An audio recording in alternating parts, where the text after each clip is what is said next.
Welcome to 60 Scales and the Truth, a podcast where amazing guitar players reflect on their lives and on how they got where they are today. My name is Niels. I'm a journalist, podcast maker and a guitar fanatic. Thanks for tuning in. My guest today is, in a way, the antithesis of Yngwie Malmsteen, who on record said, "How can less be more? That's impossible. More is more." Well, my guest today is a big believer in less is more. For him, every note counts. He's not only a great guitarist, but also an amazing songwriter and a great singer. Welcome to this episode, Ariel Posen. Thank you. Ariel, when did you first really grasp that every note basically needs its breathing space, so to say?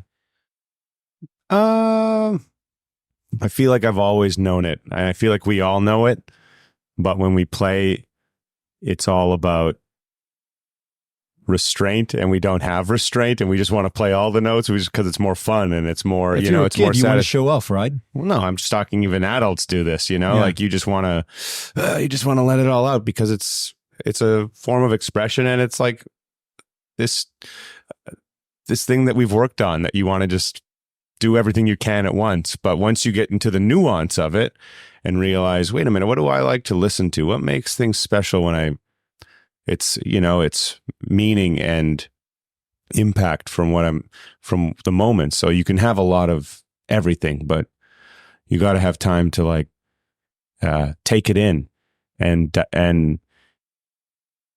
listen to it, go, okay, now what? Rather than just endless, constant barrage of noise. It just keeps going and going, where it's hard to just take it. This is my experience too, by the way. This is just what I like. So I don't know. I think I've always known it. I constantly battle with oh yeah, right. You're playing way too much. Take a break. Let go of the guitar. Take a couple beats, rest, stuff like that. Mm-hmm. And I think it's something we'll all definitely always struggle with, because more is more. You just, why you practice something to play it. You don't practice something to not play it. Yeah. But when you don't play it, it's amazing what it does for you. I think it makes you sound better. But by the way, who's listening? We were in a hotel lounge, so Yes. people are making espressos and whatnot. Yes. So that's why there's some background sound. But for me, it's interesting that goes within your songs, but also in your solos, that approach, but also in your set. I saw you play yesterday, right? It's not that every song has a 5-minute solo. In the end, wow, it's there. You make people hungry that way. Yeah, pardon me. Less is more. I think I personally feel like first of all, the songs are not vehicles for a solo, Yeah. A solo is just one section of a song. So I'm not out here trying to just solo all night. I just want to play songs. But, I find things are more special when you don't have endless amounts of it. So for me, there are some players who are more focused on the soloing and the improvising for their show, and that's what it's all about. And I totally love that. For me, I'd rather have a mix where it's a little more accessible. So if people are coming to the show, they know that I'm a guitar player, but a singer too. They can enjoy songs. I'll get a little guitar, and then the guitar players or the musos still get enough playing. There's a lot of guitar in the show, but not there's only a couple extended solos in the whole show. So I feel like it makes for a balance. Not too much of anything, not too little of anything.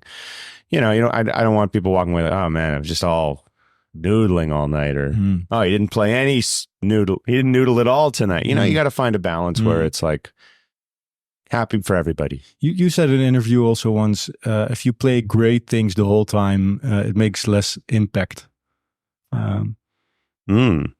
You quote Ariel Posen. Would you still agree? Or? What I probably meant is just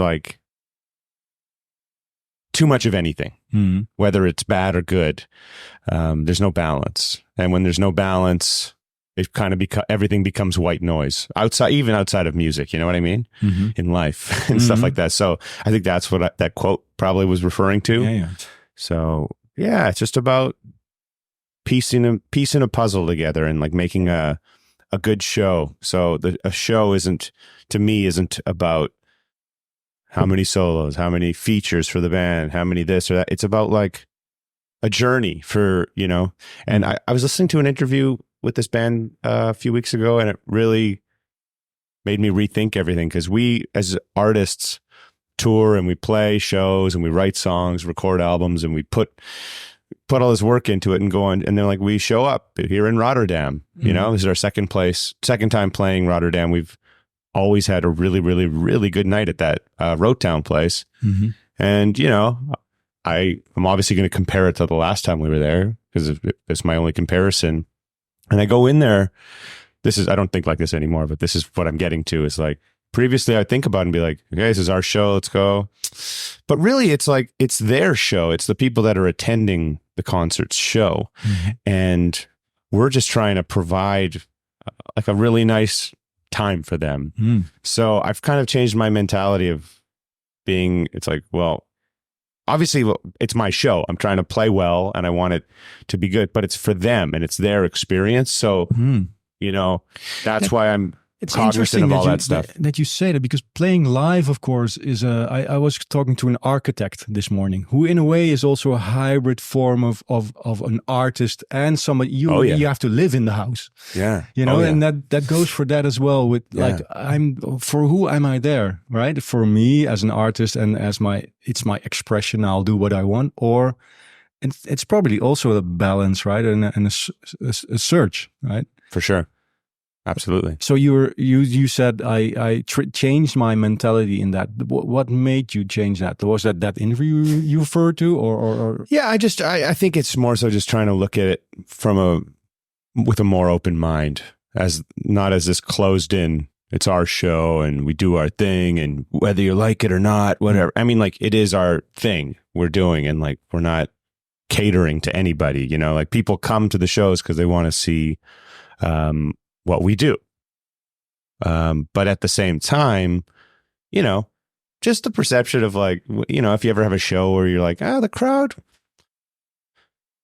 last time they were way louder. It's like, maybe they weren't drinking as much tonight. Or like you get in these things and you're like, that doesn't matter.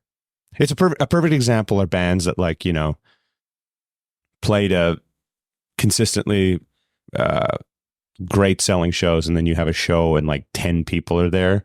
If you ever have that experience, and like, you never want to throw that experience. So like, even though there's 10 people there, the people on stage tend to think, screw these people, like, why isn't anyone else here? But those 10 people are the ones you need to be so thankful for, and make sure you're still giving them that experience, because they're the ones that showed up. It's everyone else that's not there.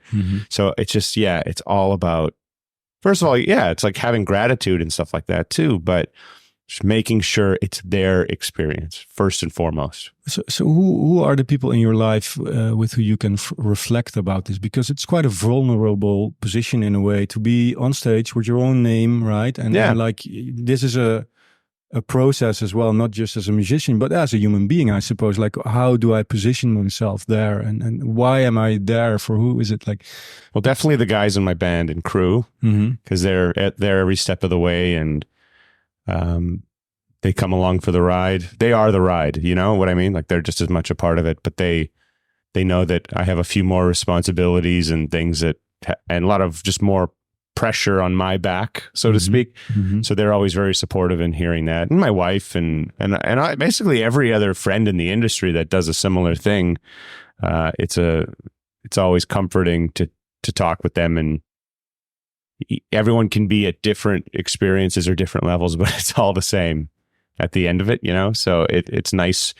That's definitely the people that are going to hear you the most.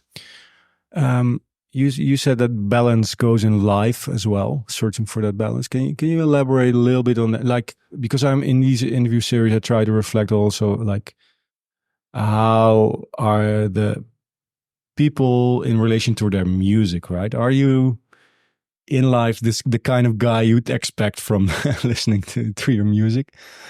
I would say so. Yeah. The music I write and make, I mean, I'm just unapologetically me. I'm try to be as authentic and honest with it. I'm not putting on an act. I'm not putting on a character. I mean, maybe when I'm on stage, I turn up the stage volume a bit. It's personality wise, like, but I'm me. I'm not like acting like anyone else. And in the songs too, I'm like, I write about my own experiences, or I write about people's that I know experiences. So what you get is what you get, you know? Yeah. But about these songs, I mean, your last album, like, your songs are beautiful, man. And like, Thank you. It's, I don't know if what question will come out of this, but the sensitivity of these songs and the lyrics as well, they make great impact, I have to say. Thank you. In what way are you, what have you learned as a songwriter? That's basically my question in the last few years. I feel like I'm trying to still continue to learn. I feel like I haven't fully learned, if that makes sense. Like it's an endless journey of course, as an trying artist, to get better. Yeah. I think I'm trying to ignore the cappuccinos here. I like the sound of it. Yeah.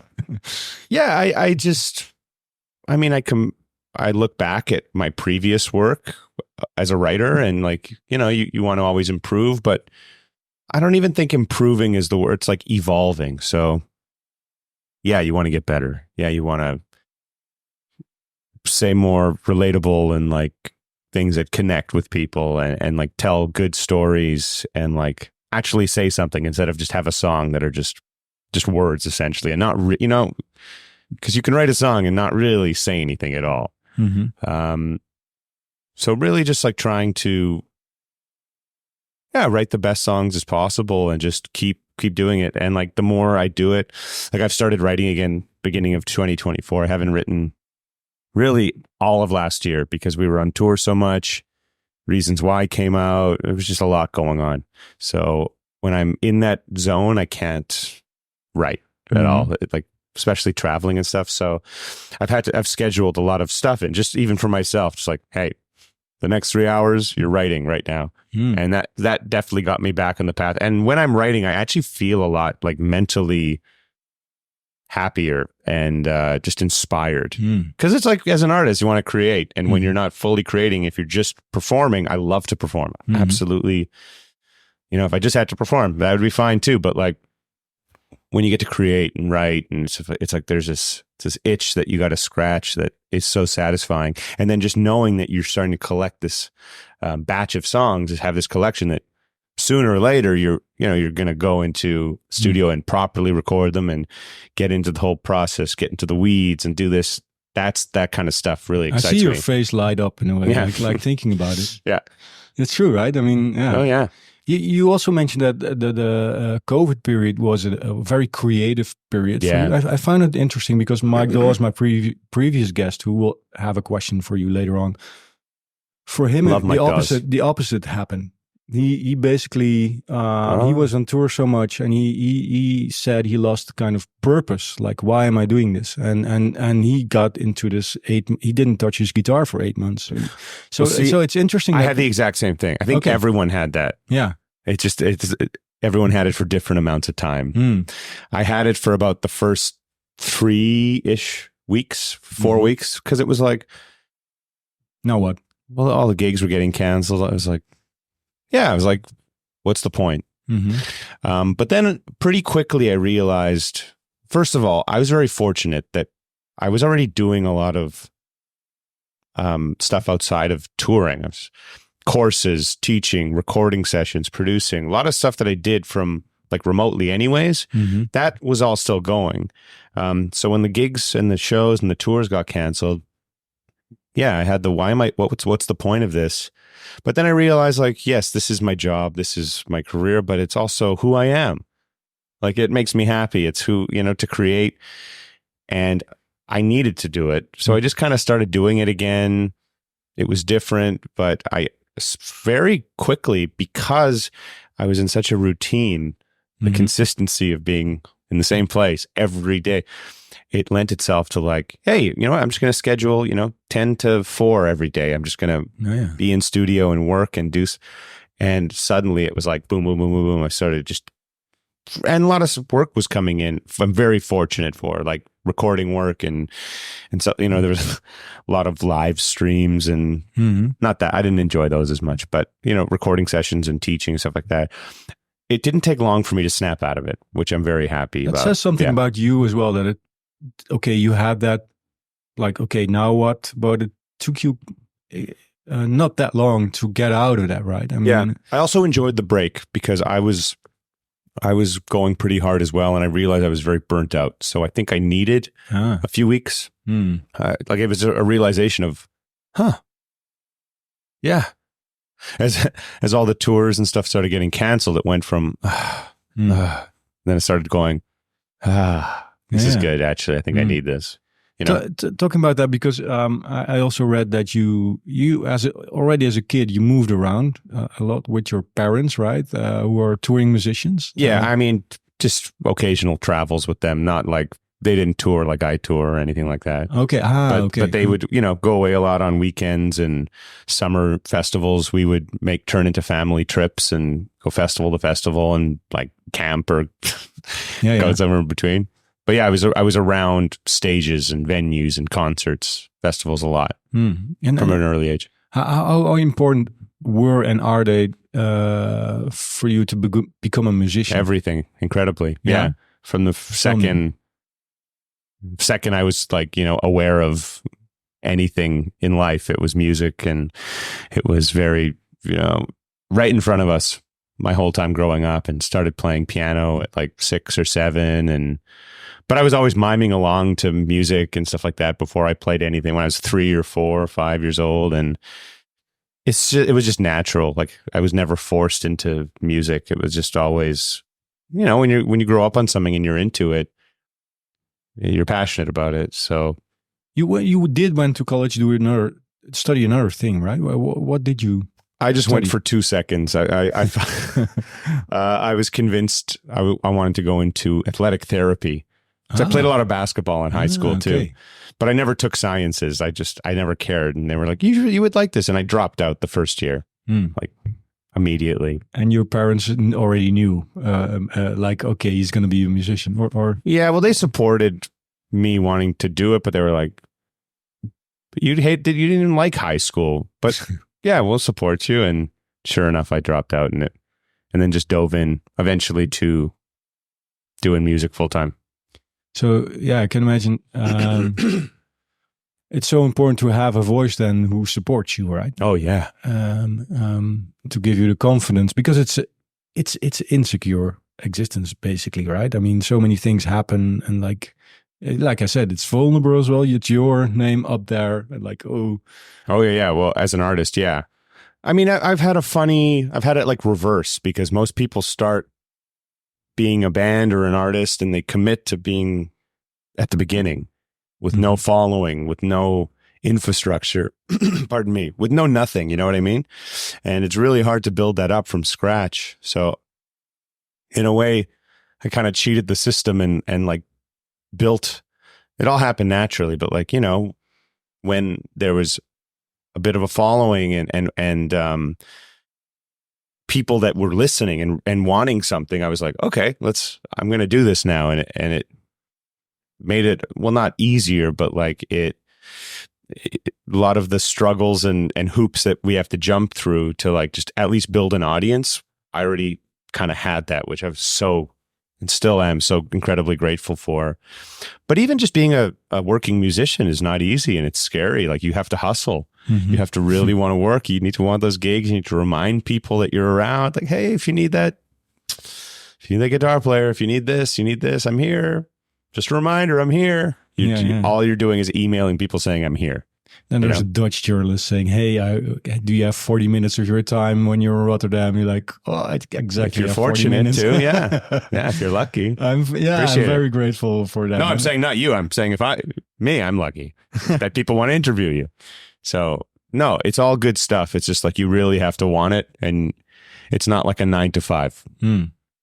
You know, Yeah, Once you leave, yeah. you're done. It's 24 hours. It never ends. And like there's talking about balance earlier, like for me, there's the one thing I really don't have balance in is career, because it is kind of 24/7. I have a hard time turning it off, because it's kind of like there's no office hours. You have to, I'm always scheming. I'm always thinking of things, or I'm always having to deal with things. So do you do a lot of your management yourself, or? No, I have a team that helps do not everything, but a lot of the things. But still, I mean, it's your project. So if you care, a lot of people are, they can't be bothered to think about a lot of the other sides of the business and the industry. But I've always kind of been around it. So I'm aware of all these things, and I find them very important to be aware of, because no one's going to care about your business, essentially, if we're going to call it that, which it is, than you, right? Yeah. So you have to make sure everyone's keeping up with you, essentially. But like more so creatively, like thinking of ideas and scheming and, what if I did this? What if this person might want to collaborate on it? What if I, what if, it's but it seems like an interesting position you're in a way, because you're not playing stadiums, right? It's not that you'll show up wherever and it's the 50,000 people sell out stadium. And so you're very close to where everything happens. It's both hard work. In hindsight, you could romanticize that as well, right? Like, back in the day, we played for 300 people. Oh, yeah, right. And now you're in the middle of that. So can you imagine? Because yesterday, what struck me, and you said it several times, how grateful you are of those people showing up. And that, for me as an audience, that was, it came through, I mean. I'm glad. Yeah, I mean, if you're going to come sell out my show, how could you not be grateful and thankful? Like, that's what keeps it going, so that we can keep doing this, literally. And all you and everyone else could have done anything else with their time, and to come, not only show up to a place, but pay to show up to that place. Yeah. That will never go unnoticed. That will never be not appreciated by me. I think eventually, the more and more, I've been doing this a really long time, just in general in music, but like, it's like you live in Eindhoven. It's a beautiful place. The Netherlands is beautiful, but you're just like, it's the Netherlands. It's fine. Yeah. But for me, I come here, I'm like, oh, this is such an amazing place. We take things for granted that we're just get used to, right? Yeah. So I always, especially after the lockdown, I take a second every show, even every session or whatever. I just take a second to go, like, not to get all cheesy with it, but I just take a second to go, hey, just remember that you're lucky here. This is amazing. Yeah, you were not doing this for a year and a half or whatever. I lived in India for a while, and I have to say that gratitude for this country, I still have it. Also, like, oh man, the train, it leaves on time every time. And then once in a while it doesn't, but hey, who am I to complain about that? But it's an important theme, right? That gratitude, like just in life in general, right? Absolutely. To some sort of energy that keeps you grounded too. Yeah. Because once you start expecting things, you can kind of go a little sour. If you know what I mean. Frustrated, I suppose, right? Yeah, and you're always going to get frustrated. But it's just a matter of managing your expectations, managing your perception. It's not easy. I'm out here talking like I've figured out the secret. I haven't. There's some days better than others, but you just have to have little reminders. And it's good to focus on the good things and be like, hey, right, there are all these good things. If you sit around comparing yourself to other people on the internet, you're always going to think you're doing something not good enough. And you just kind of have to not live in your own bubble. But in a way, just be happy in your place and don't really compare. The only thing you should compare to is your previous self, and your previous experiences. And that helps a lot, I think. That makes me think of your previous career, so to say, was with the Bros Landert. Well, that was just 5 years. They're one of many acts Yeah, an but still artist playing it. 5 years. It's still. But can you elaborate on that process of really becoming a solo artist? Like, Yeah, I mean, like I said, I started playing gigs when I was 14, so I was still just learning from 14 till I was about 30, 31, 32. All I've done is, hey, are you available for this tour? Can you do this session? We need a guitar player for this band. And I love being a hired gun, freelance guy. It's always fun. Whether it's this band, it's always the same. You're there, play guitar or sing background vocals, do some producing sometimes. And I was like in bands. I had a band with some other friends where we'd write and record some original music just on the side when we're all in town. But switching over to being an artist, it's like, I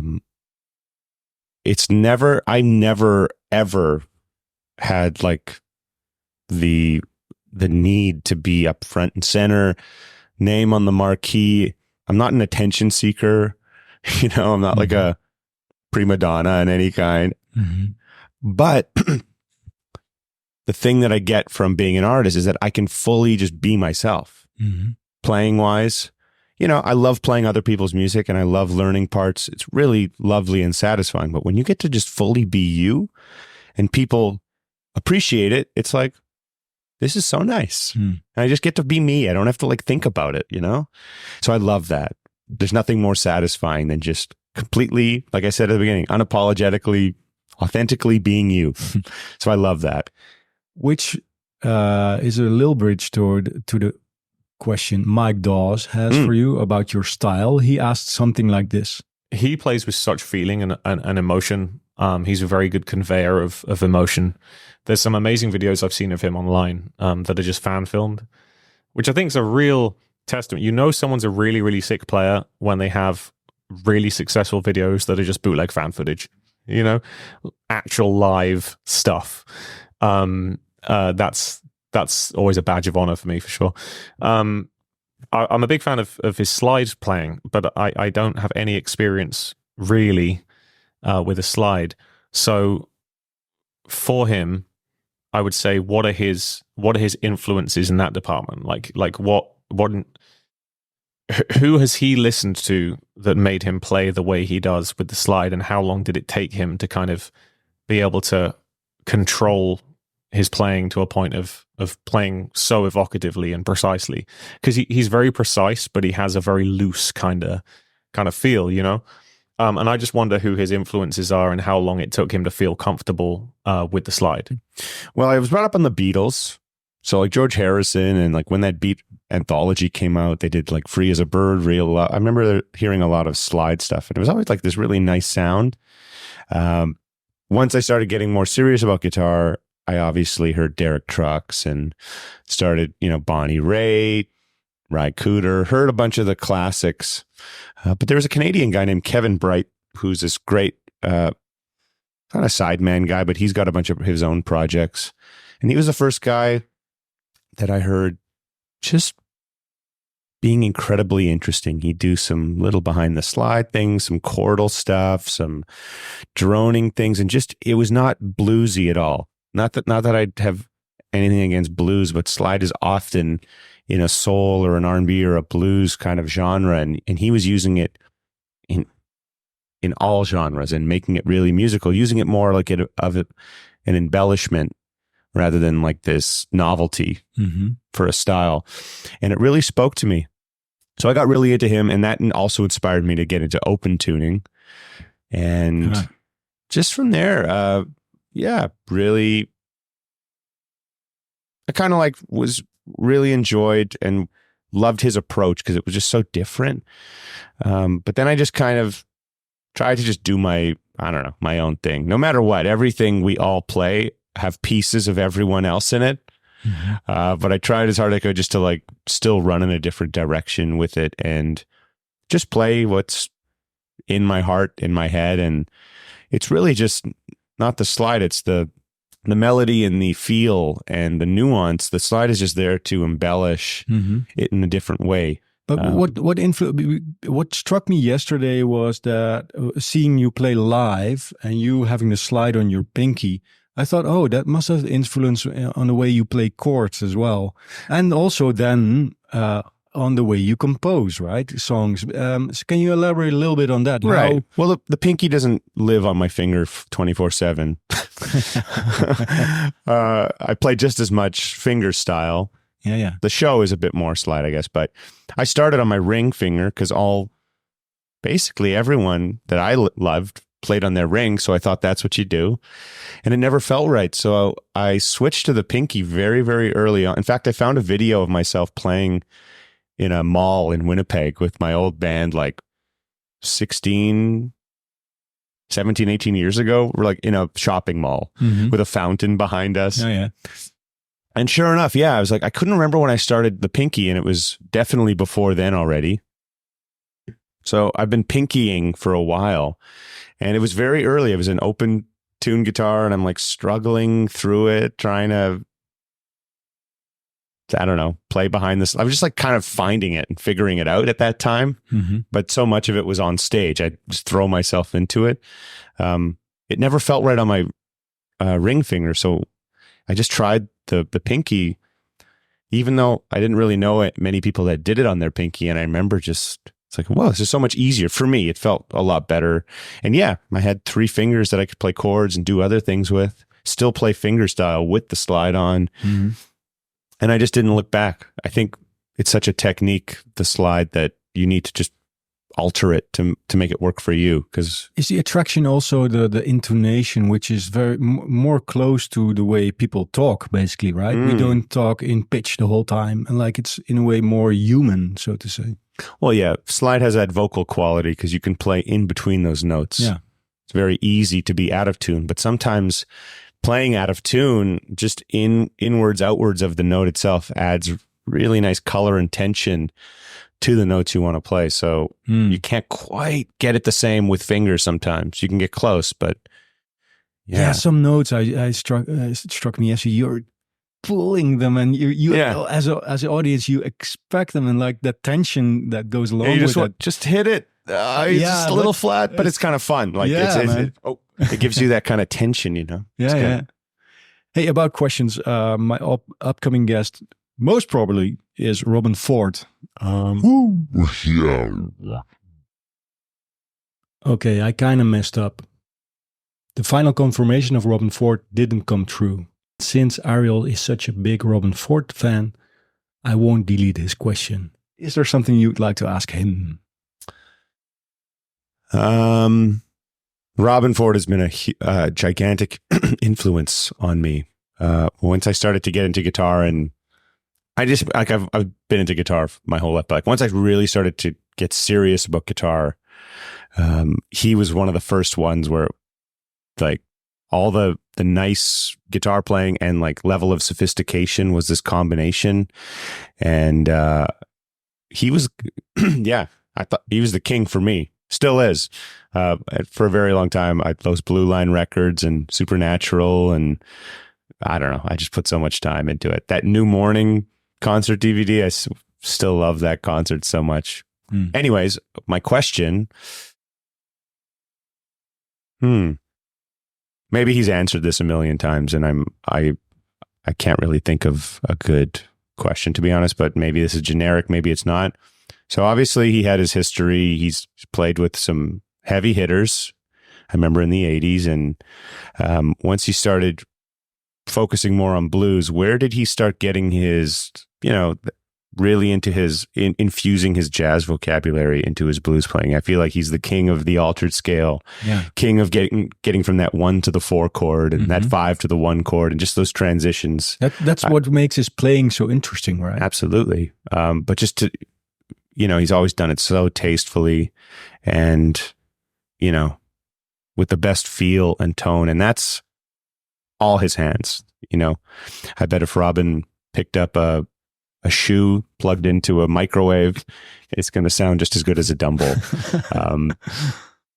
But yeah, I guess maybe he's answered this 10 million times. That's but what inspired him to kind of just develop his phrasing more and infuse more of those, the altered scale melodic minor stuff, whole tone stuff into his playing. And yeah, we love you, Robben. We're going towards the end of this interview. One thing I'd still also like to ask you, you mentioned some skills, and in another interview you said, well, basically it just takes time to learn and focus, right? You still deliberately take that time to learn? If I'm working on something, yeah, you have to. The only way you're going to figure it out is by working on it. When I was learning stuff and working on it, it was all I did nonstop. And then I was gigging every night always. So like that was where application in context was very helpful, because I could take what I was working on at home. You could do it as many times at home, and it's not quite the same as applying it in a song with a band on stage. You know what I mean? Mm-hmm. Yeah. And to this day too, I mean, whether it's songwriting, guitar playing, a lick or anything, you just have to hit it hard and keep doing it. I'm not the greatest example because it's so busy these days. As much as I'd love to say I'm a perfect shining example of practicing, I'm not. I just try to stay in shape. My goal is that if I'm not able to touch the guitar for a few days and I have to jump onto a stage or jump into I'm ready to go still. So it's like strength training or conditioning. I just always want to never lose the feel, never lose like the mindset. And no matter what, if you're not going to play for a few days, like I step away for a few days many, many times. I think it's good for me to clear my head and just reset. But the feel remains intact, and like that's the most important thing. So just always being ready to go is so important to me. And that just comes from a lot of the practicing these days is just playing, just mindlessly see where it goes, see what happens, build a groove. And then you hit the pause button if something happens that you think, oh, wow, absolutely. That's interesting. Yeah. Pull out the voice memos maybe and record it. Yeah, absolutely. That's how I get a lot of ideas for songs. Just messing around. Thank you so much, Ariel Posen, for your time. My pleasure. Thank you for having me. Being a guest. And thanks for coming last night. Thank you.